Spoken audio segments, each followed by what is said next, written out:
بسم اللہ الرحمن الرحیم۔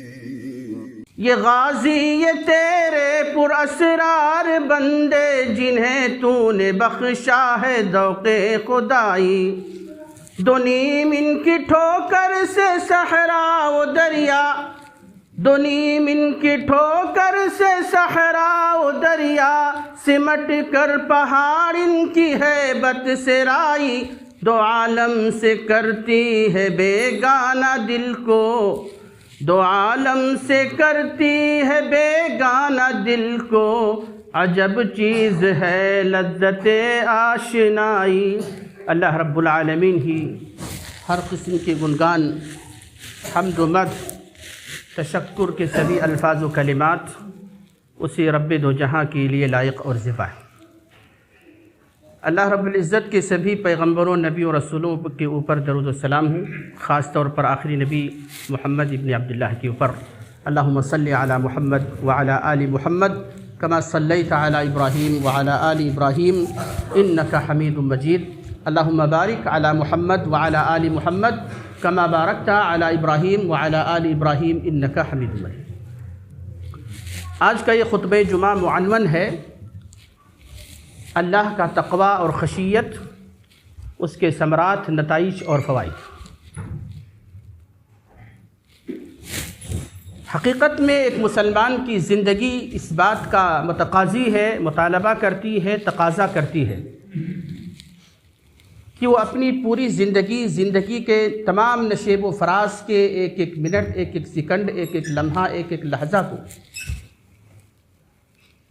اسی طریقے سے گزارے جو طریقہ اللہ کی کتاب اور محمد الرسول اللہ صلی اللہ علیہ وسلم کی احادیث میں بیان ہے۔ دوسرے لفظوں میں یوں کہا جا سکتا ہے کہ ایک مسلمان اپنے آپ کو اللہ کے احکام اور مصطفیٰ جان رحمت محمد الرسول اللہ صلی اللہ علیہ وسلم کے فرمان کے حوالے کر دے، اور یہی تقویٰ ہے۔ عمر بن خطاب رضی اللہ تعالیٰ عنہ سے کسی ساتھی نے یہ سوال کیا کہ اللہ تعالیٰ قرآن مجید میں بار بار مسلمانوں کو، مومنوں کو تقوی اختیار کرنے کا حکم دیتا ہے۔ عمر بن خطاب آپ بتائیے کہ تقوی کی ڈیفینیشن، اس کی پریبھاشا، اس کی صحیح تعریف کیا ہے؟ عمر بن خطاب رضی اللہ تعالیٰ عنہ نے جواب دیتے ہوئے اس سے سوال کیا، اے پوچھنے والے، تم یہ بتاؤ کیا تمہاری اپنی زندگی میں کبھی کسی ایسے صحرا سے، کسی ایسی جھاڑی سے گزرے ہو ایسے رستے سے جہاں جس جھاڑی میں، جس باغ بغیچے میں یا جس صحرا میں دونوں طرف کانٹے دار درخت ہوں، پودے لگے ہوں؟ تو شخص جواب دیتا ہے کیوں نہیں، بارہا ایسا میرا ہوا ہے سامنا کہ ایسے رستوں سے میں گزرا ہوں۔ عمر بن خطاب رضی اللہ تعالیٰ عنہ نے پھر اس سے پوچھا کہ جب تم اس قسم کے راستوں سے گزرتے ہو، خاردار جھاڑیوں سے تمہارا گزر ہوتا ہے، تو اس وقت تمہارے لباس کی پوزیشن کیا ہوتی ہے، کیا کرتے ہو؟ وہ شخص جواب دیتا ہے کہ ظاہر سی بات ہے، دونوں طرف جب کانٹے ہی کانٹے ہیں تو میں اپنے کپڑوں کو بھی اور اپنے جسم کو بھی بچاؤں گا اس بات سے کہ کانٹے مجھے نہ چبھ جائیں۔ عمر بن خطاب رضی اللہ تعالیٰ عنہ نے کہا کہ ایسے ہی تقویٰ ہے، لوگوں کے بیچ اور سماج میں رہو، ان کے ساتھ اچھے سلوک اور حسن معاملات سے پیش آؤ، ان کی اذیتوں اور تکلیفوں کے اوپر صبر و ضبط سے کام لو، اور یہ تمام چیزیں کرتے ہوئے اللہ رب العالمین کی اطاعت کرو۔ دنیا میں زندگی گزارو لیکن آخرت کے لیے تیاری کرو۔ جو کچھ کتاب اللہ اور سنت رسول اللہ میں بیان کیا گیا ہے اسی کے مطابق اپنی زندگی کو ڈھالنے کی کوشش کرو، یہی تقویٰ ہے۔ اور اس سے آگے کوئی تقویٰ کی واضح ڈیفینیشن اور تعریف یا پریبھاشا نہیں ہے۔ وہ شخص سمجھدار ہم بھی ہیں، لیکن وہ زیادہ سمجھدار اس لیے کہ اللہ کے نبی صلی اللہ علیہ وسلم کے کلام کو، کتاب اللہ کو سمجھنے والے بھی وہ زیادہ تھے، وہ عرب تھے، اور نبی کریم صلی اللہ علیہ وسلم کے زمانے کو انہوں نے قریب سے دیکھا تھا۔ وہ آج بھی اہل لغت ہے، بات سمجھ میں آ گئی، یہ بات ہماری بھی سمجھ میں آتی ہے۔ بات کا خلاصہ کیا ہے؟ تقویٰ کیا ہے؟ اللہ رب العالمین نے جو حقوق اپنے لیے ہم لوگوں کے اوپر، مومنوں کے اوپر، مسلمانوں کے اوپر عائد کیے ہیں، اللہ کے حقوق کی ادائیگی بھی کرنی ہے، اور جو سماجی حقوق، سماجی رشتہ داریوں، انسانی رشتہ داریوں میں جڑنے کی وجہ سے ہمارے اوپر عائد ہوتے ہیں، والدین کے حقوق ہیں، پڑوسیوں کے حقوق ہیں، رشتہ داروں کے حقوق ہیں، اعزاء و اقربا کے حقوق ہیں، غریبوں کے حقوق ہیں، یتیموں کے حقوق ہیں، بیواؤں کے حقوق ہیں، یہاں تک کہ غیر مسلمین کے بھی ہمارے اوپر حقوق ہیں، ان تمام حقوق کی بھی ادائیگی کرنی ہوگی۔ دونوں طرح کے حقوق کو ادا کر لے جانا اور خالص کتاب اللہ اور سنت رسول اللہ صلی اللہ علیہ وسلم کے مطابق زندگی گزار لینا ہی تقویٰ ہے۔ آئیے وضاحت کے ساتھ چند مثالیں میں آپ کے سامنے رکھنے کی کوشش کرتا ہوں۔ یہ مثالیں اس لیے رکھی جاتی ہیں کیونکہ نبی کریم صلی اللہ علیہ وسلم کی زندگی ہمارے لیے مشعل راہ ہے۔ یہ مثالیں اس لیے سلف صالحین کے حوالے سے بیان کی جاتی ہیں کیونکہ سلف صالحین نے ہماری زندگی کی کامیابی کے لیے شاید کوئی ایسا گوشہ نہ چھوڑا ہو کہ اگر ہم اسے اختیار کریں تو ان کی طرح ہم بھی کامیاب ہو جائیں۔ اس لیے اللہ کے نبی صلی اللہ علیہ وسلم نے فرمایا تھا، ایک زمانہ ایسا بھی آئے گا کہ بعد میں آنے والے لوگ یہ تمنائیں کر رہے ہوں گے کہ اے کاش ان کی ملاقات مجھ سے یعنی محمد الرسول اللہ صلی اللہ علیہ وسلم سے ہو جاتی، اور بعد میں آنے والوں کے دلوں میں جو یہ امنگیں پل رہی ہوں گی، یہ جذبات جو پروان پا رہے ہوں گے، یہ جوش و جذبات جو ان کے دلوں کے اندر انگڑائیاں لے رہے ہوں گے، ان کی وجہ سے وہ نیکیوں میں تم سے زیادہ آگے بڑھ جائیں گے۔ صحابہ نے سوال کیا، اللہ کے رسول صلی اللہ علیہ وسلم کیا ایسا زمانہ بھی آئے گا؟ اللہ کے نبی نے فرمایا ایسا زمانہ آئے گا، آج میں تمہاری نظروں کے سامنے موجود ہوں، تم میری نظروں کے سامنے موجود ہو، ہمارے اوپر وحی نازل ہو رہی ہے، اللہ رب العالمین جبریل امین کو اپنے عرش بری سے بھیج کر اس فرش کے اوپر اپنے احکامات کے بارے میں تمہیں بتاتا ہے، تم اس پر عمل کرتے ہو، لیکن بعد میں آنے والے ایسے ہوں گے جو صرف تمنا کر سکتے ہیں، نبی اکرم صلی اللہ علیہ وسلم کا دیدار انہیں نصیب نہیں ہوا، نبی کی معیت میں، نبی کی صحبت و رفاقت میں، نبی کے ساتھ ان کا اٹھنا بیٹھنا نہیں ہوا، لیکن بغیر دیکھے ہوئے ان نبی کے اوپر ایمان لیں گے، اور ایمان اتنا مضبوط کہ جو کچھ کتاب اللہ اور محمد الرسول اللہ صلی اللہ علیہ وسلم کے فرمان میں بیان ہوا ہے اس کے اوپر عمل کرنے کی کوشش کریں گے۔ تو جو دیکھیں گے نہیں، مجھے میرا دیدار نہیں کریں گے، وہ بھی مجھے تسلیم کریں گے، نبی مانیں گے، اور نبوت اور رسالت کے جتنے پیغامات اور احکامات ہیں ان پر حد المقدور چلنے کی کوشش کریں گے، تو ظاہر سی بات ہے ان کے ثواب میں زیادتی اور اضافہ اللہ رب العالمین کرے گا۔ عبداللہ ابن عمر رضی اللہ تعالی عنہما سنت رسول اللہ صلی اللہ علیہ وسلم سے بہت زیادہ لگاؤ رکھنے والے صحابی، ان کے بارے میں صحابہ کے بیانات خود آپس ہی میں ہیں کہ جو لوگ نبی صلی اللہ علیہ وسلم کی سنتوں کو سب سے زیادہ چاہنے والے تھے ان میں سر فہرست عبداللہ بن عمر رضی اللہ عنہما کا نام آتا ہے۔ اللہ کے نبی صلی اللہ علیہ وسلم زندگی میں کیا کیے، شریعت کی جو چیزیں ہیں اس پر عمل تو ہے ہی، لیکن نبی کہاں اٹھے، کہاں بیٹھے، نبی نے کہاں تھوکا، بازار میں کس جگہ گئے، مسجد میں کس جگہ آپ صلی اللہ علیہ وسلم نمازیں ادا کرتے تھے، ازواج مطہرات کے ساتھ ان کے کیسے معاملات ہوتے تھے، نبی کی تمام حرکات و سکنات کو یہ عبداللہ بن عمر خود بیان کرتے ہیں، دیکھتا تھا، اور اللہ کی نبی صلی اللہ علیہ وسلم کا جو بھی عمل میرے سامنے آیا میں اس کو عملی زندگی میں نافذ کرنے کی کوشش بھی کرتا تھا۔ عبداللہ بن عمر رضی اللہ تعالی عنہما جیسا متبع سنت بیان کرتے ہیں کہ مجھ سے بھی زیادہ تقوی والا آدمی مجھے ملا، کہاں ملا؟ کہتے ہیں کہ میں اور ہمارے کچھ ساتھی مدینہ منورہ سٹی شہر سے نکلے اور ایک صحرا میں گئے۔ عربوں کا آج بھی یہ ماحول ہے، صحرا میں سیر و تفریح کے لیے نکلتے ہیں، بالکل اسی طرح گئے، اور ہمارے ساتھ جو کھانے پینے کی چیزیں تھیں ہم نے انہیں پکانا شروع کیا، تیار کرنا شروع کیا، کھانا تیار ہو گیا۔ اتنے میں ہم نے دیکھا کہ ایک چرواہا ہے جو ہم لوگوں سے کچھ دوری پر فاصلے پر بکریاں چرا رہا ہے۔ عبداللہ بن عمر رضی اللہ عنہما کہتے ہیں کہ میں اس چرواہے کے قریب گیا اور اس کے پاس جا کر کے میں نے کہا کہ بھائی سخت گرمی کا موسم ہے، ہم نے کھانا تیار کر لیا ہے، ہم مدینہ کے رہنے والے ہیں، سیر و تفریح کے لیے یہاں آئے، اور تم بھی ہمارے ساتھ کھانا کھا لو۔ چرواہے نے جواب دیا کہ میں آپ لوگوں کے ساتھ کھانا نہیں کھا سکتا۔ عبداللہ بن عمر رضی اللہ عنہما ان کے ساتھیوں نے پوچھا آخر کیوں؟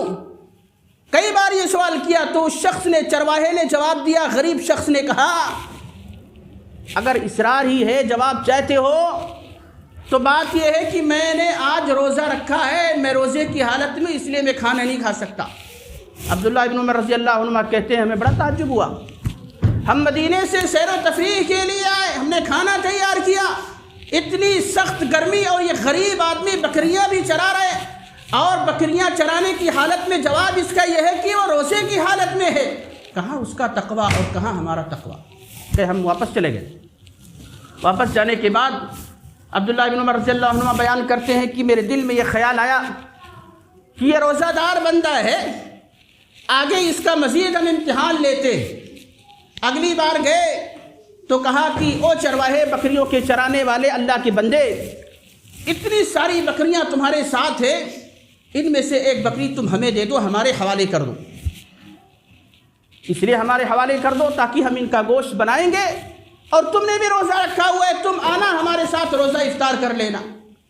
وہ چرواہا شخص غریب آدمی جواب دیتا ہے، اور ساتھی وہ پوچھنے والوں، یہ بکریاں میں چرانے والا ہوں، بکریوں کا چرواہا ہوں، بکریوں کا مالک نہیں ہوں، ان بکریوں میں سے کوئی بھی بکری میں تمہیں نہیں دے سکتا۔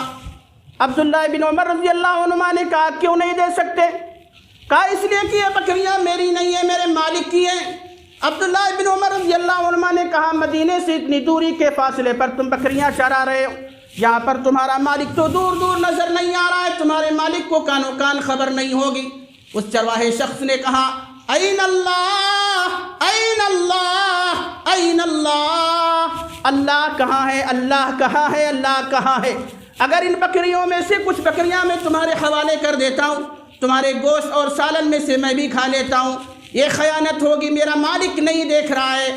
لیکن مالک کا جو مالک ہے، جو عرش بری پہ جلوہ افروز ہے، رب کائنات میری ایک ایک حرکت و سکنت کا مشاہدہ کر رہا ہے، دیکھ رہا ہے، ایسا کام میں ہرگز نہیں کر سکتا۔ عبداللہ بن عمر رضی اللہ عنہما اپنے ساتھیوں کے پاس واپس آ گئے، مدینے پہنچے، کہتے پورے راستے میں سوچتا رہا کہ میں بھی اللہ کے نبی صلی اللہ علیہ وسلم کی سنت کا چاہنے والا، اللہ رب العالمین کے ایک ایک حکم پر جان قربان کر دینے والا آدمی، لیکن یہ چرواہا آج تو تقویٰ میں، پرہیزگاری میں مجھ سے بھی آگے بڑھ گیا۔ عبداللہ بن عمر کہتے ہیں میں روتا جاتا تھا، یہ منظر یاد کرتا تھا، اور مدینے میں نے اس کے مالک سے ملاقات کی، جتنی بھی بکریاں تھیں سب کو خرید لیا، اور وہ جو چرواہا غلام آدمی تھا اس کو میں نے اپنی طرف سے پیسہ دے کر کے اس غلام کو اس مالک سے آزاد کروایا۔ یہ ہے تقویٰ۔ تقویٰ کا معیار عمارت، فرقت، غربت، افلاس، کمزوری، محتاجی سے نہیں ہے۔ تقویٰ کا معیار صرف اور صرف ایک بندے کو اللہ سے جوڑتا ہے، اور یہ ایسا اعلیٰ ترین مقام ہے وَمَن يَتَّقِ اللَّهَ يَجْعَلْ لَهُ مَخْرَجًا وَيَرْزُقْهُ مِنْ حَيْثُ لَا يَحْتَسِبُ، کہ جو اللہ کا تقویٰ اختیار کرے گا، اللہ رب العالمین تقویٰ اختیار کرنے والے بندے کے لیے ہر مشکل سے نکلنے کا راستہ آسان کر دیں گے، اور ایسی جگہوں سے اسے روزی فراہم کریں گے جہاں سے اس کے بارے میں سوچا بھی نہیں ہوگا کہ اس جگہ سے اس جگہ سے اس جگہ سے میرے لیے روزی کا بندوبست ہو سکتا ہے۔ ابو ذر غفاری رضی اللہ عنہ، بلال حبشی رضی اللہ عنہ، عبد الرحمن بن عوف رضی اللہ عنہ بیٹھ کر کے ایک جگہ پر کچھ باتیں کر رہے، باتوں باتوں میں بات یہ ہوئی، ایک مشورہ طلب کیا ان صحابہ نے آپس میں، جو مشورہ بلال رضی اللہ تعالیٰ عنہ کو پسند نہیں آیا۔ بلال رضی اللہ تعالیٰ عنہ نے اپنی زبان سے یہ کہہ دیا کہ جو مشورہ جو تم مانگ رہے ہو اور جو تمہاری رائے ہے، جو تمہارا مشورہ ہے، وہ غلط ہے۔ کہتے ہیں کہ بلال رضی اللہ تعالیٰ عنہ کی بات پر مجھے غصہ آ گیا۔ ابو ذر غفاری رضی اللہ تعالیٰ عنہ کہتے ہیں، اور غصے کی حالت میں نے کہا کہ اے ابن السودا، کالیا آدمی، کالی نسل کے آدمی، کالی کلوٹی عورت کے بیٹے، تمہاری اتنی ہمت کہ ہماری رائے کو ٹھکرا دو، کیا مقام ہے تمہارا؟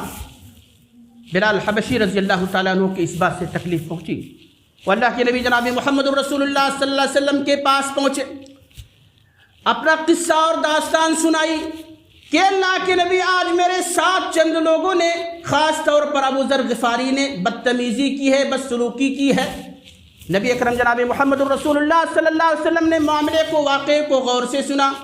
اتنے میں ابو ذر غفاری رضی اللہ تعالیٰ عنہ کو اپنے اس کارنامے پر، چھوٹی سی حرکت پر افسوس ہوتا ہے، ملامت کرتا ہے ان کا دل۔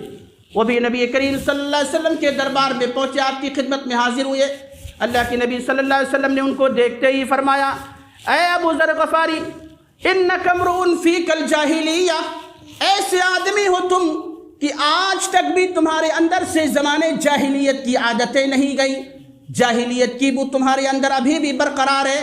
کیا یہ بات صحیح ہے کہ تم نے بلال کے چہرے پر تھپڑ مارا ہے، تماچا رسید کیا ہے؟ ابو ذر غفاری رضی اللہ تعالیٰ عنہ کہتے ہیں، اللہ کے نبی صلی اللہ علیہ وسلم، مجھ سے غلطی ہو گئی، مجھے معاف کر دیجئے۔ اللہ کے نبی کیا معاف کرتے ہیں؟ یہاں بندوں کا حق بندوں کے ساتھ جڑا ہوا ہے، معاف کریں گے؟ بلال رضی اللہ تعالیٰ عنہ، کوئی جواب نہیں ملا، کوئی ریئیکشن نہیں ہوا۔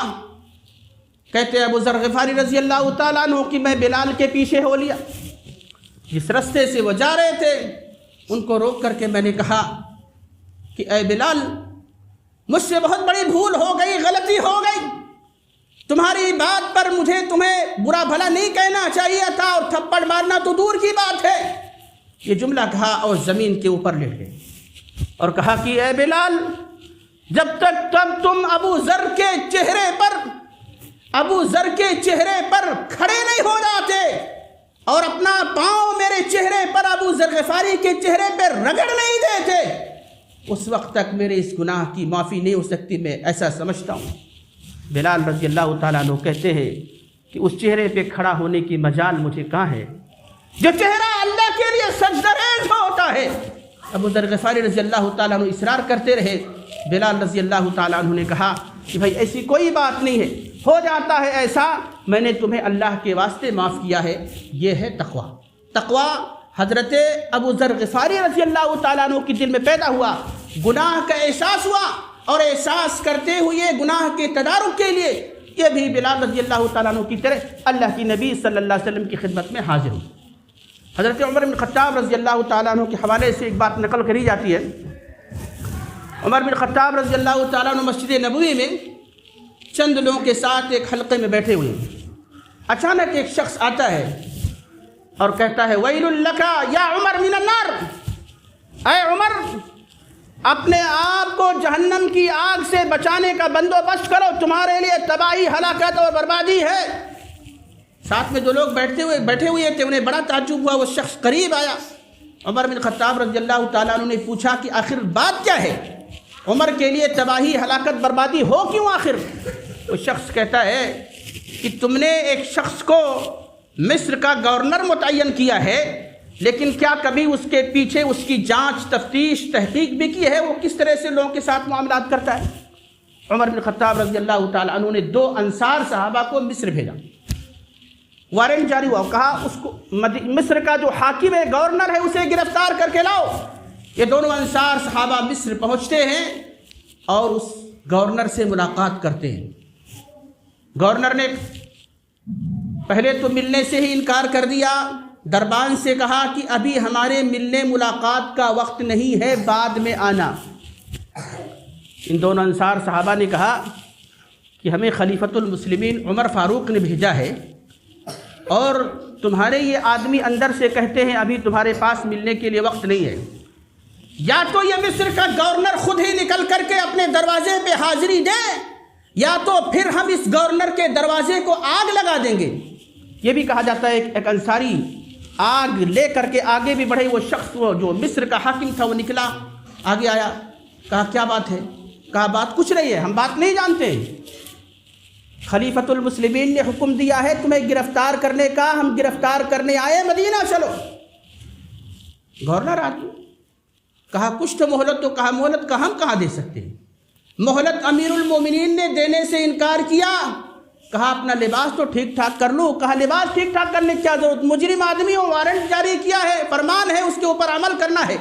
بہرحال اسی حالت میں گرفتار کر کے والی مصر کو، مصر کے گورنر کو عمر بن خطاب رضی اللہ تعالیٰ عنہ کے پاس حاضر کیا گیا۔ عمر بن خطاب رضی اللہ تعالیٰ عنہ کے پاس جب اسے حاضر کیا گیا تو عمر خود اسے پہچان نہیں سکے اور پوچھا تم کون؟ اس شخص نے کہا کہ میں وہ آدمی ہوں کہ آپ نے مجھے مصر کا گورنر بنایا تھا۔ عمر بن خطاب کہتے ہیں مجھے یاد نہیں رہ گیا اس کی شکل، ہیئت، کیفیت، کیونکہ پہلے وہ اور کنڈیشن کا تھا اور جب مال کی فراوانی دولت ہاتھ میں آئی تو اس کا حلیہ تبدیل ہو چکا تھا، اس لیے پہچاننے میں دشواری ہوئی۔ اس کے بعد عمر بن خطاب رضی اللہ تعالیٰ عنہ نے کہا کہ اپنے آپ کو مصر کا گورنر کہنے والے، میں نے جس چیز کا حکم دے کر کے تمہیں بھیجا تھا وہ کام تم نے نہیں کیا، اور جس چیز سے میں نے تمہیں منع کیا تھا تم نے وہ کام کیا۔ لوگوں کے ساتھ بدتمیزیاں، بد اخلاقیاں، ان کے معاملات کو اچھی طرح سے نبھایا نہیں تم نے، اس لیے آج کے بعد سے تم مصر کے گورنر نہیں ہو۔ یہ 300 بکریوں کا ریوڑ تمہاری نظروں کے سامنے فلاں مقام پر حاضر ہے، اور یہ لاٹھی پکڑو اور یہ اون کے کپڑے پکڑو۔ کہا عمر بن خطاب رضی اللہ تعالیٰ عنہ آخر کیوں؟ کہا اس لیے کہ تم نے رعایا کے ساتھ غلط قسم کے ویوہار اور سلوک کیے ہیں، اس کی سزا یہ ہے، لیتے ہو ورنہ اس سے بھی کڑی سزا ہے۔ اس شخص نے کہا کہ آخر کیوں؟ کہا اس لیے کہ جب میں نے تمہیں گورنر نہیں بنایا تھا تو تمہارے ابا کی پوزیشن ایسے ہی تھی۔ تمہارا باپ بکریاں چرایا کرتا تھا، چرواہا تھا، اور اون کا کپڑا پہنا کرتا تھا غریبی کی وجہ سے، اور یہ لاٹھی اس کے ہاتھ میں رہتی تھی۔ میں چاہتا ہوں اسی پرانی کنڈیشن پر آ جاؤ تاکہ غریبوں کے حقوق جو تم نے کھائے ہیں اس کا احساس جو تمہارے دل کے اندر تقوی، اللہ کا خوف پیدا ہو۔ تو گورنر کہتا ہے امیر المومنین اتنی کڑی سزا نہ دیجیے، میں ایسا نہیں کر پاؤں گا۔ عمر بن خطاب رضی اللہ تعالیٰ عنہ نے کہا کہ معاہدہ کرو اور معاہدے پہ دستخط کرو۔ نہیں کر پاؤ گے، گورنری چاہیے، تو جس طریقے سے لوگوں کی شکایتیں ہمارے پاس پہنچی ہیں ان شکایتوں کا ازالہ کرنے کی، ان کو دور کرنے کی کوشش کرو گے، اور ایک گورنر کے جو حقوق اور معاملات اور لوگوں کے حقوق و معاملات گورنر کے ساتھ جو ہوتے ہیں، اسلام جو طے کرتا ہے اسی کے مطابق اپنی گورنری کے احکامات کو نافذ کرنے کی کوشش کرو گے۔ وہ شخص کہتا ہے مصر کا گورنر، اے امیر المومنین اب اس کے بعد میرے خلاف آپ کو کوئی شکایت نہیں آئے گی۔ خلاصہ یہ کہ عمر بن خطاب رضی اللہ تعالیٰ عنہ نے پھر انہیں مصر کی گورنری کے اوپر بحال کر دیا تھا۔ یہ ہے تقویٰ۔ لوگوں کے اندر بھی احساس ہوا، حاکم وقت کے پاس شاکی بن کر کے شکایت لے کر پہنچ گئے۔ وہ عمارت نہیں، وہ حکومت نہیں۔ جو عمارت اور حکومت اپنے آپ کے بارے میں یہ سمجھیں کہ حکومت جتانے کا، حکومت، اقتدار، پاور، گورننس ہمارے ہاتھ میں ہے تو میں مکمل طور پر خود مختار ہوں، آزاد ہوں، کچھ بھی کروں۔ اسلام کے اندر اگر حکومت چند لوگوں کو، افراد کو یا شخص معین کو دی جاتی ہے تو اس کا مطلب یہ ہوتا ہے کہ آپ اپنی یہ حکومت کتاب اللہ اور سنت رسول اللہ کے مطابق چلائیں گے، چلانے کی کوشش کریں گے، ورنہ ایسی حکومت، ایسی عمارت، ایسی گورنمنٹ خود گورنر کے لیے، حاکم کے لیے، امیر کے لیے وبال جان بن سکتی ہے۔ گورنری ہو، غریبی ہو، فقیری ہو، قلاشی ہو، تنہائی ہو، جلوت کا معاملہ ہو، خلوت کا معاملہ ہو، ہم عمر میں چھوٹے ہوں، بڑے ہوں، بزرگی کے آخری پڑاؤ پر ہوں، موت سے بالکل قریب اپنے آپ کو لگ رہا ہے پہنچ چکے ہوں، جوان ہوں، بچے ہوں، جو شخص بھی مکلف ہے شریعت اسے اس بات کا پابند بناتی ہے کہ وہ اللہ کے احکام کے مطابق زندگی گزارنے کی کوشش کرے۔ اللہ تعالیٰ تو ہمیں اپنے احکام کے مطابق چلنے کی توفیق عطا فرما۔ پوری زندگی جو دستور کتاب و سنت ہمارے ہاتھوں میں تھما ہے اس دستور کے مطابق زندگی گزارنے کی اور دستور کی ایک ایک پوائنٹ کو اپنی زندگی میں نافذ کرنے کی توفیق عطا فرما، کیونکہ اسی میں ہمارے لیے کامیابی ہے، کامرانی ہے۔ تو ہمیں دنیا کے اندر بھی کامیابی عطا فرما اور آخرت میں بھی کامیابیوں سے سرفراز فرما۔ آمین یا رب العالمین۔ وآخر دعوانا ان الحمد للہ رب العالمین۔ ان اللہ وملائکتہ یصلون علی النبی یا ایھا الذین آمنوا صلوا علیہ وسلموا تسلیما۔ اللهم صل على محمد وعلى آل محمد كما صليت على إبراهيم وعلى آل إبراهيم إنك حميد مجيد۔ اللهم بارك على محمد وعلى آل محمد كما باركت على إبراهيم وعلى آل إبراهيم إنك حميد مجيد۔ اللهم انصر من نصر دين محمد صلى الله عليه وسلم واجعلنا منهم آمين، واقتل من خذل دين محمد صلى الله عليه وسلم ولا تجعلنا منهم آمين۔ عباد الله رحمكم الله، إن الله يأمر بالعدل والإحسان وإيتاء ذي القربى وينهى عن الفحشاء والمنكر والبغي يعظكم لعلكم تذكرون۔ فاذكروا الله يذكركم وادعوه يستجب لكم ولذکر اللہ اعلی و اکبر واللہ یعلم ما تصنعون۔